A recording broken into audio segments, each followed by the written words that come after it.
wonderful story that will warm your hearts, just as the breathtaking scope of a new screen wonder will widen your eyes. White Christmas. So, White Christmas, for those who don't already know, is a film from 1954. It's a musical about two song and dance men who meet during the war and then form a successful partnership. Then, many years after the war, they find out that their beloved general from the war is now managing a hotel in Vermont and struggling a little bit financially. So, they decide to put on a show for him. This was picked by one of our brilliant guests, the actor and podcaster Mike Fenton Stevens. He picked it because a lot of people know the song White Christmas. It is one of the most successful songs of all time. But I think what he was sort of saying was he thinks that it's a little bit underseen now because a lot of people aren't seeking it out. So over on IMDb at the time of recording, it gets a 7.6.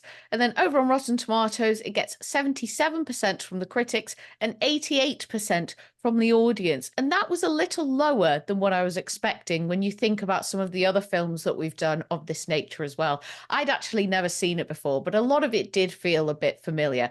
Some of the things I really enjoyed about this are just some things that I really like about these classic films. There's a lot of very, very long takes in this. There's not many edits at all, which means there is nowhere for the actors to hide. You've got to stay in character and you've got to deliver for very long periods of time. And I think the actors in this really nailed it and they were a joy to watch. I also really enjoyed some of the dance numbers in this and thought they were just expertly done. I love musicals anyway, and so I really enjoyed some of those. And Vera Ellen especially was so impressive. If you watch her feet as she's dancing, she's going so fast. The skill that she shows in this film I just thought was so impressive, and I was really in awe of her, and I felt a bit similar to how I did when I saw Jane Russell in Gentlemen Prefer Blondes. She just really had that gravitas when she was on screen. I enjoyed it. It was light-hearted, it was funnier than I thought it was going to be, some great patter between the four leads. It was the sort of film you want for Christmas, you know. It's real Christmas escapism, you know, a time gone by sort of thing. I really enjoyed it. Was there anything then that you didn't like about it?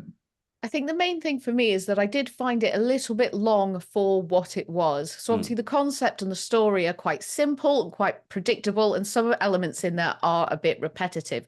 There's also, like I said, some very long singing and dancing numbers. Now, whereas I enjoyed this because I like that sort of thing, I think if you weren't really into it, it would really struggle to hold your attention for the length of the film. So I think that maybe that's where it may be struggling with some more modern audiences, because I don't think there is enough in there to keep you fully engaged for that amount of time. Yeah, I'd agree with what you're saying there in terms of the length and keeping people, particularly younger viewers, engaged. I do think it probably is a little bit underseen, and I actually think it's a tiny little bit underrated as well. It did evoke a lot of feelings for me as I was watching it. Maybe it's just because it's Christmas, I don't know, but I had a really good time, and I think it did hold up to the same standard as some of the other classic films that we've done that have been rated very highly indeed.